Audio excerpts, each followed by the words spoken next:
uma decisão que mobilizou os religiosos. A nossa legislação admite que nós escolhemos matar uma pessoa, que chamou a atenção da opinião pública. É uma forma de tortura, além de ser um desrespeito à sua autodeterminação, ao seu direito de escolha. Uma decisão difícil que só cabe à mulher. Nós tivemos um bebê anencéfalo em 2003, o Felipe nasceu, viveu 20 minutos e nós respeitamos a vida dele desde o início.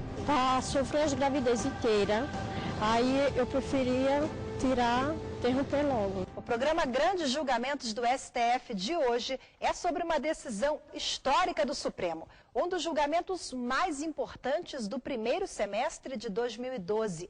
Por maioria, a Corte decidiu que a interrupção da gravidez de fetos anencéfalos não é crime. A partir de agora, caberá à mulher decidir se leva a gestação adiante ou se realiza a antecipação terapêutica do parto. O caso chegou ao Supremo com uma ação proposta em 2004 pela Confederação Nacional dos Trabalhadores na Saúde, a CNTS, na arguição de descumprimento de preceito fundamental, a ADPF 54, a entidade defende a antecipação do parto quando há má formação cerebral, sem chance de longa sobrevivência para a criança. Até a decisão do STF, a interrupção nesses casos não era permitida.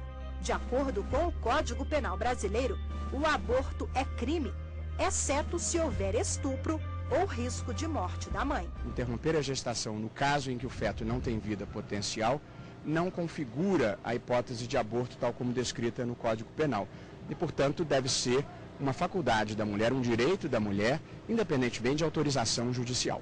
A anencefalia é uma má formação congênita do tubo neural, estrutura que dá origem ao cérebro e à medula espinhal, e pode surgir entre o 21º e o 26º dia de gestação. O diagnóstico é feito por meio de ultrassonografia no pré-natal, a partir de 12 semanas de gravidez. Apesar do problema, mesmo com a anencefalia, parte do cérebro pode continuar funcionando, mas a expectativa de vida do bebê é muito curta. As mães que quisessem interromper essa gravidez precisavam de uma autorização judicial. Com um tema tão técnico e polêmico, o relator do processo, ministro Marco Aurélio, convocou uma audiência pública para discutir o assunto. Participaram dos debates especialistas contra e a favor a interrupção da gravidez de anencéfalos. A audiência foi realizada no Supremo em setembro de 2008. Foram 4 dias de debates entre representantes do governo, especialistas em genética, entidades religiosas e da sociedade civil. Manter obrigatoriamente a gestação de um anencéfalo, além de expor a gestante a um processo de tortura, essa situação a coloca também diante de alguns riscos de morte. Como é bom que a ciência evolua, como está evoluindo de maneira acelerada. Mas para quê?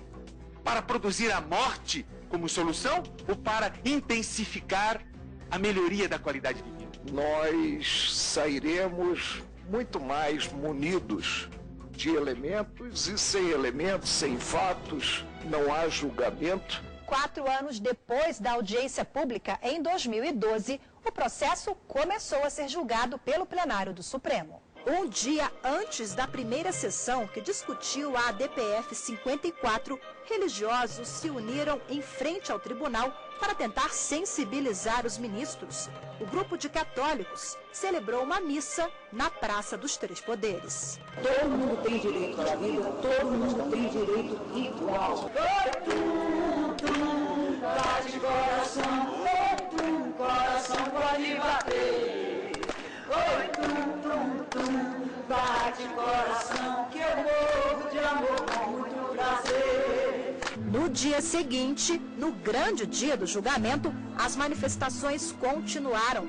Sob um sol forte, religiosos carregavam cartazes, terços e até uma santa em procissão na porta do STF. Mulheres, e bendito ao fruto do vosso ventre, Jesus. Cheia de graça, o Senhor é convosco. O julgamento atraiu a atenção da imprensa, de estudantes, de advogados. Na fila para entrar no plenário, era clara a diversidade de opiniões. Este casal veio de São Paulo para acompanhar a sessão em Brasília. Joana e Marcelo Crochato são pais da pequena Vitória de Cristo, de 2 anos. Eles acreditam que a menina, que nasceu com uma má formação cerebral e depois foi diagnosticada com anencefalia, é um exemplo concreto de que, em alguns casos, a criança pode contrariar a medicina. Como é possível você dar um diagnóstico para o bebê no útero se você não consegue ver se aquele bebê vai ter condição de viver? Então, existe isso que o movimento à frente pela vida tem tentado demonstrar, é que não é um diagnóstico tudo ou nada, uma coisa exata. A medicina não é 2 mais 2 igual a 4 sempre, né? Ela é uma criança que ela tem uma deficiência neurológica, ela precisa de estimulação. Porém, ela não é um vegetal, ela não é uma coisa, ela é um ser humano com sentimentos, ela responde ao amor, ela responde à dor, ela tenta engatinhar, ela chora quando ela está incomodada. Há 9 anos, Márcia também teve um bebê anencéfalo e decidiu levar a gravidez adiante. Nós tivemos um bebê anencéfalo em 2003, o Felipe nasceu, viveu 20 minutos e nós respeitamos a vida dele desde o início. Foi essa a informação que o meu médico à época me passou, que a mãe não corre risco de vida. E tanto é que nós tivemos, e eu gozo de muito boa saúde, tivemos outros filhos após. Eu penso que, principalmente quando a criança tem, né, uma deficiência, é mais importante que os seus direitos sejam garantidos, né, até porque não existe essa certeza de diagnóstico que muitas vezes se tem falado, e nós temos claros exemplos aí de crianças que foram diagnosticadas como anencéfalas, que foi recomendado o aborto, as mães não quiseram fazer, elas estão aí com 1, 2 anos de idade. O Brasil é o 4º país no mundo em casos de fetos anencéfalos. Só fica atrás do Chile, do México e do Paraguai. A incidência aqui no país é de aproximadamente 1 caso para cada 1000 nascimentos. Os dados são da OMS, Organização Mundial da Saúde. Com uns 3 meses, na ultrassom, eu soube que eu estava grávida de anencefalia. Para sofrer a gravidez inteira, aí eu preferia interromper logo. Não, eu sou mãe. Jamais eu sou contra o aborto. Mas no caso do meu, eu estava sofrendo demais. Estava sofrendo, sentia muitas dores. Aí o médico, assim, aí o médico perguntou, você é para interromper a criança, porque assim, a criança não tem a vida. A anencefalia é uma patologia que ela é totalmente incompatível com a vida extrauterina. Tem apenas o tronco cerebral que mantém os impulsos para o batimento cardíaco e para os movimentos respiratórios. Não existe a parte cerebral somática, né, que faz a cognição de todos nós seres humanos. Então, o anencéfalo, ele, por conta desta condição, ele não enxerga, ele não ouve, ele não sente gosto, ele não tem sensação tátil, ele não sente frio, não sente calor, ele não tem cognição, ele não tem contato nenhum com o meio ambiente. De acordo com o ginecologista, a gestação de um anencéfalo também pode gerar graves riscos para a saúde da mãe. O aumento abrupto e muito grande do volume do líquido amniótico, que pode causar insuficiência respiratória, pode causar rotura explosiva das membranas com descolamento da placenta e hemorragias. Há estudos mostrando que no momento do parto, também pelas posições anômalas, por não existir a calota craniana, esse feto pode descer de maneiras inapropriadas para um nascimento adequado, complicando muitas vezes o nascimento. 5% delas perderam o útero no momento do parto pelas hemorragias, pelos traumas ocorridos no momento do parto.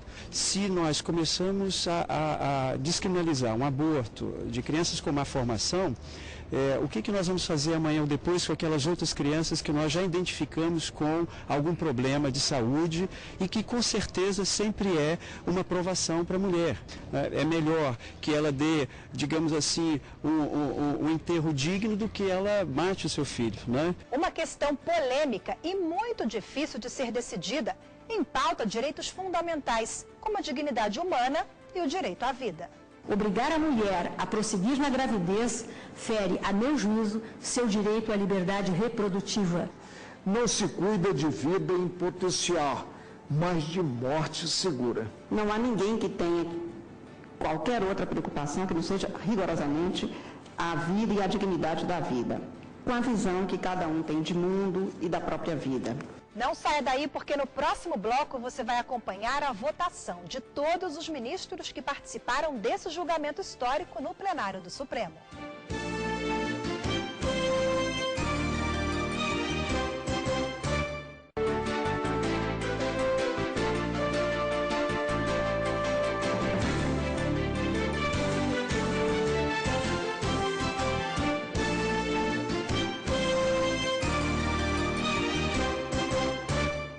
Voltamos a apresentar o programa Grandes Julgamentos do STF, que hoje é sobre a decisão que permitiu a interrupção da gravidez de fetos anencéfalos. O julgamento, que atraiu a atenção da opinião pública, dividiu religiosos e especialistas no assunto, durou 2 dias. A ação foi protocolada em 2004 pela Confederação Nacional dos Trabalhadores na Saúde. A questão posta nesta ação de descumprimento de preceito fundamental revela-se uma das mais importantes analisadas pelo tribunal. O mais importante julgamento na história desta Corte.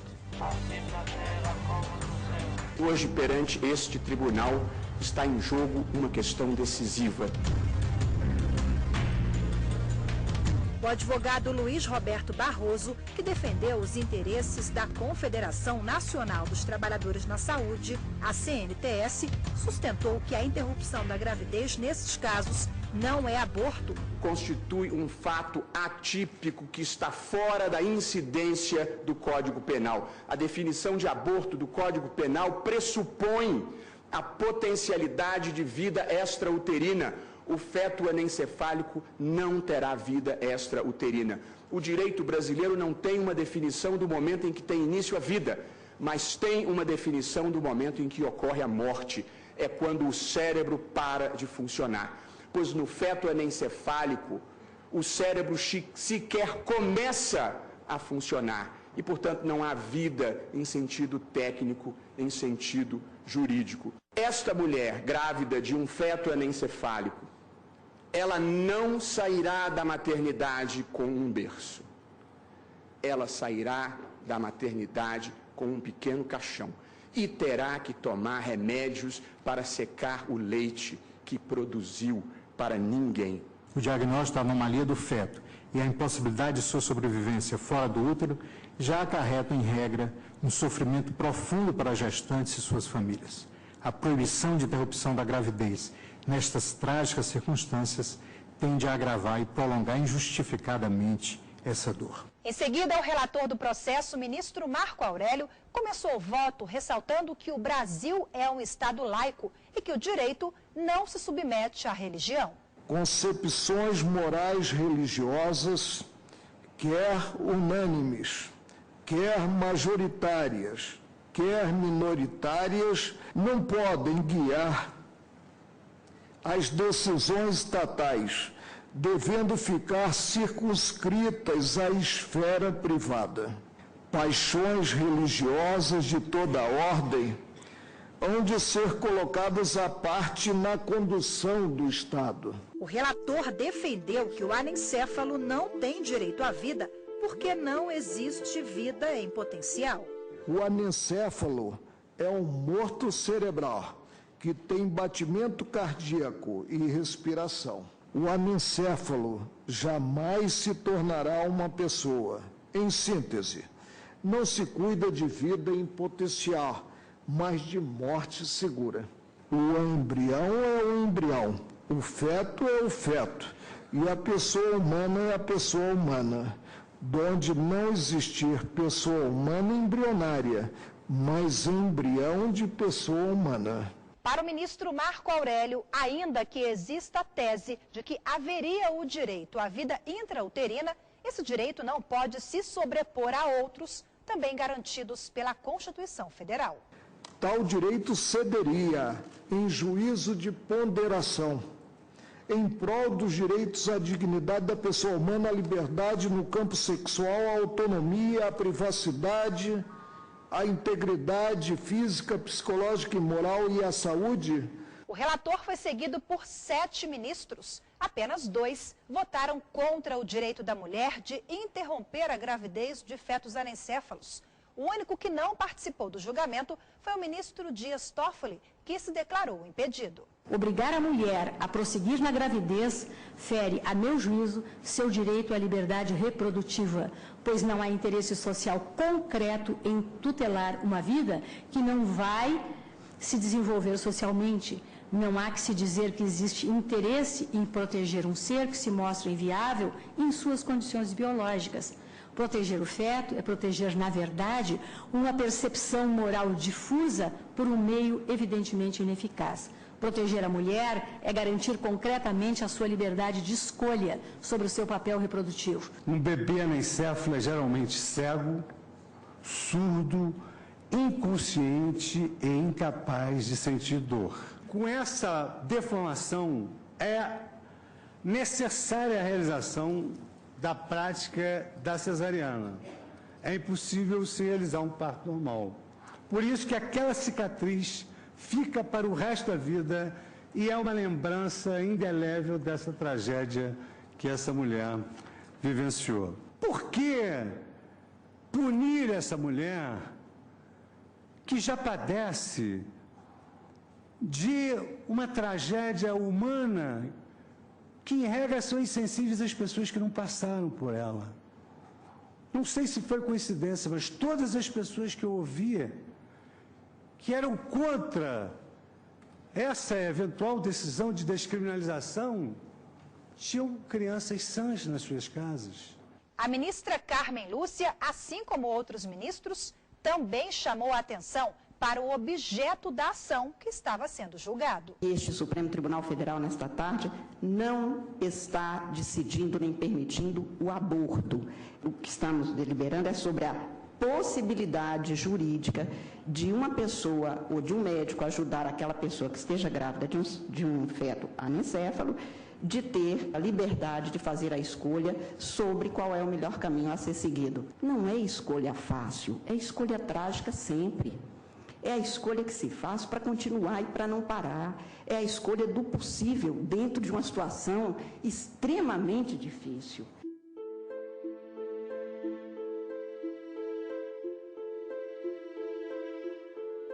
Metaforicamente, o feto anencéfalo é uma crisálida que jamais, em tempo algum, chegará ao estádio de borboleta, porque não alçará voo jamais. O que já importa proclamar que, se a gravidez, aspas, é destinada ao nada, a figuração é do ministro Sepúlveda pertence. Sua voluntária interrupção é penalmente atípica.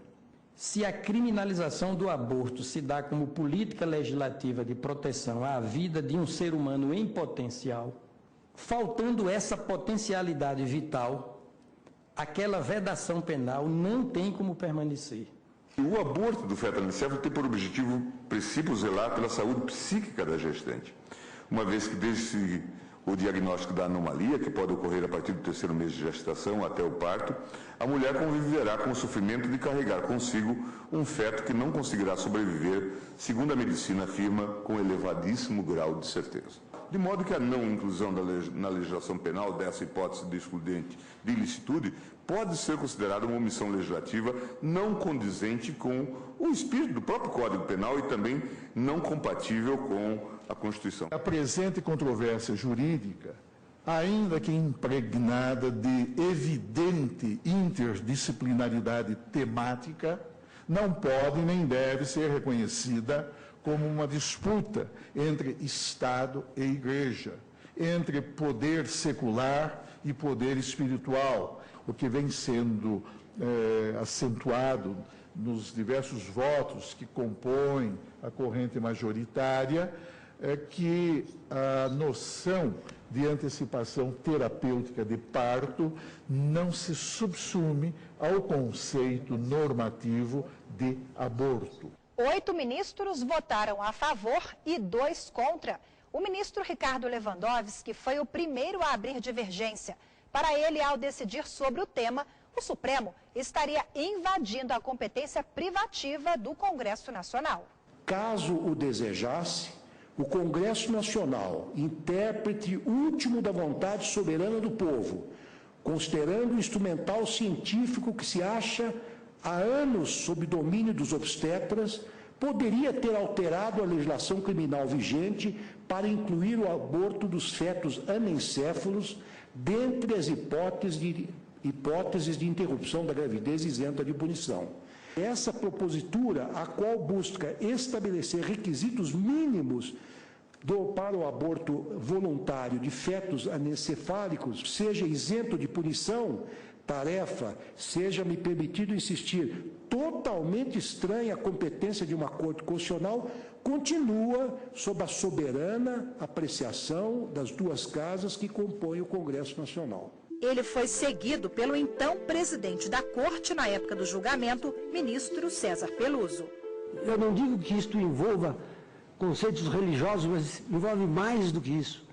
Envolve a formação, a cultura, o modo de ver, o modo de ser de cada magistrado e de cada homem que está atrás, e das mulheres também, de cada toga. A própria ideia de morte encefálica pressupõe a preexistência de vida. Não é possível pensar-se em morte daquilo que nunca foi vivo.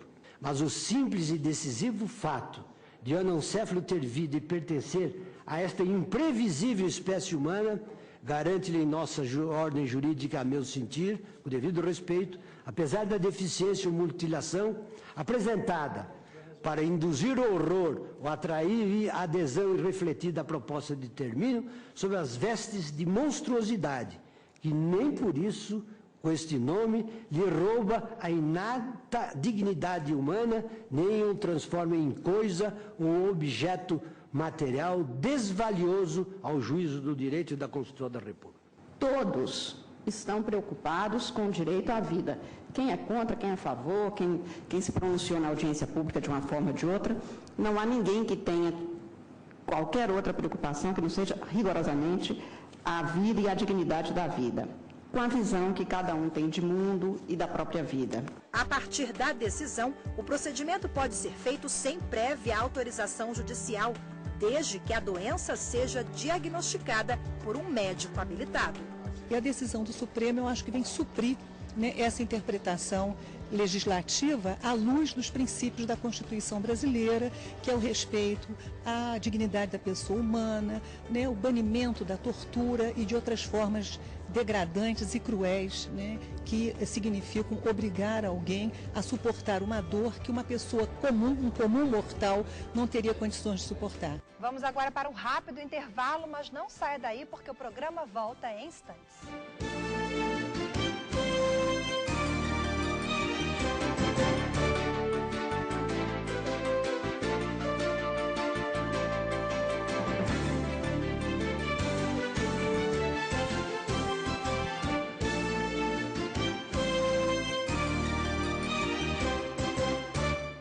O programa de hoje é sobre a decisão do Supremo que permitiu a antecipação terapêutica do parto em casos de fetos anencéfalos. A partir dessa decisão do STF, as mulheres terão a opção de decidir se querem ou não levar essa gravidez adiante.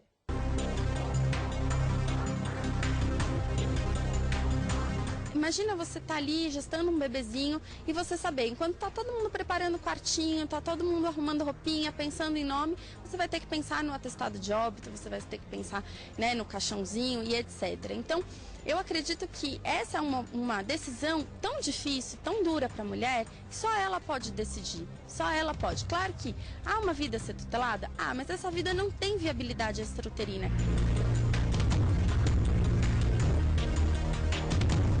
A mulher fica muito mais traumatizada e para o resto da sua vida se ela tirar o bebê, se ela for causa da morte da criança antes do tempo que a criança teria, né, para viver. Obrigar uma mulher a gestar um feto anencéfalo, né, contra a sua vontade, representa uma violação de direitos humanos, é uma forma de tortura, além de ser um desrespeito à sua autodeterminação, ao seu direito de escolha, à sua privacidade.